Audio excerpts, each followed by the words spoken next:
আসসালামু আলাইকুম, সকলকে স্বাগতম জানাচ্ছি আজকের ক্লাসে। আজকে আমরা বাইনারি বিয়োগ শিখব। দেখো, বাইনারি বিয়োগ শিখতে গেলে আমাদের চারটা নিয়ম মাথায় রাখতে হবে। শূন্য থেকে শূন্য বিয়োগ করলে শূন্য, এক থেকে এক বিয়োগ করলে শূন্য, শূন্য একে বিয়োগ করলে এক।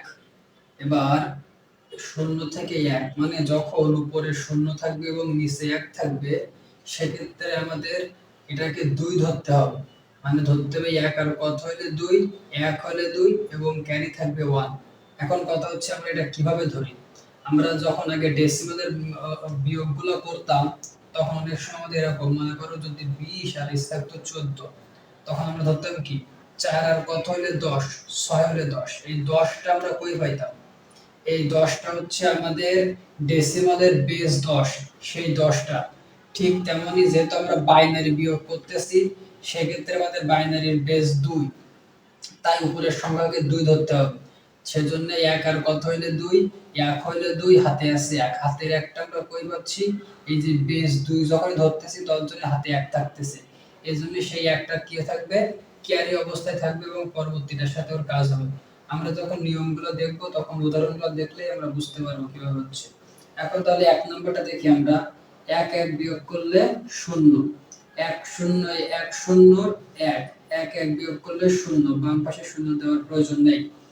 এক এক বিয়োগ করলে শূন্য, এক আর কত হইলে দুই, এক হইলে দুই, হাতে আছে এক, সে হাতের এক বসালাম নিচে, তাহলে একে একে শূন্য। তারপরে একে একে কি হবে? শূন্য। এই দুইটা শূন্য না দিলেও কোনো সমস্যা নেই। এক এক বিয়োগ করলে শূন্য, তারপরে এক আর কত হইলে দুই, এক হইলে দুই, হাতে আছে এক। দেখো এখানে একটু বোঝার ব্যাপার আছে, কিন্তু হাতে এখানে একটা এক আছে, সেই একটা রাখলাম এখানে। এবার এই একে একে হবে শূন্য। এবার এখানে কি হচ্ছে? এক আর কত হইলে দুই, এক হইলে দুই, হাতে আছে এক, এই একটা আসবে এখানে। এখানে একটু কিন্তু সফের ব্যাপার আছে। দেখো জিনিসটা কিভাবে হচ্ছে। আমরা একে একে বিয়োগ করলাম শূন্য, এক আর কত হলে দুই, এক হলে দুই, হাতে আছে আমাদের এই এক। এবার পরবর্তীতে কি আছে? একে একে জিরো, সে জিরোটা উপরে বসাচ্ছি, কারণ সবসময় মাথায় রাখতে হবে ক্যালকুলেশন করে ওটা আমরা উপরে বসাবো আর ক্যারি থাকবে সবসময় নিচে। সেজন্য সেই এখান থেকে আমরা ক্যালকুলেশন করে পাইছি জিরো এখানে, আর নিচের একটা হচ্ছে ক্যারি এক। তাহলে এক আর কত হলে দুই, এক হলে দুই, হাতে আছে এক, হাতের একটা রাখলাম নিচে, তাহলে একে একে জিরো। আবার কি হাতে কিছু নাই, তাহলে এক আর কত হলো দুই, এক হলো দুই, হাতে আছে এক, একে একে শূন্য। তারপরটা দেখি আমরা। এখানে আছে শূন্য একে এক, এক আর কত হলো দুই, এক হলো দুই, হাতে আছে এক। এখানে আবার দেখো এক আর কত হলো দুই, এক হলো দুই, হাতে আছে এক।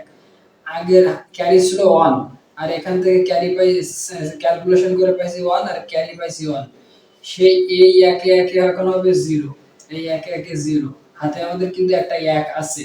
এবার দেখো হাতে যে একটা আছে সেটা রাখলাম এখানে, এখানে একে একে আবার কি হবে? জিরো। তাহলে এক আর কত হলো দুই, এক হলো দুই, সেই বসালাম এক হলো দুই, হাতে আছে আমাদের আবারও কত? হাতে আমাদের আছে আবারও এক। এখানে আবার দেখো একে একে জিরো আর হাতে ছিল এক, তাহলে এক আর কত হলো দুই, এক হলো দুই, হাতে আছে এক, তাহলে এই একটা বসাচ্ছি এখানে। এবার দেখো এই জিরো জিরো জিরো আর নিচে ওয়ান, এই জিরো জিরো জিরো, নিচে আছে ওয়ান, তাহলে এক আর কত হইলে দুই, এক হইলে দুই, হাতে আছে আবারও এক, হাতে আছে কি এক, তাই এই ওয়ান ওয়ান কি হবে? আবারও জিরো। তাহলে এক আর কত হইলে দুই, এক হইলে দুই, এই একটা নিয়ে আসলাম এখানে।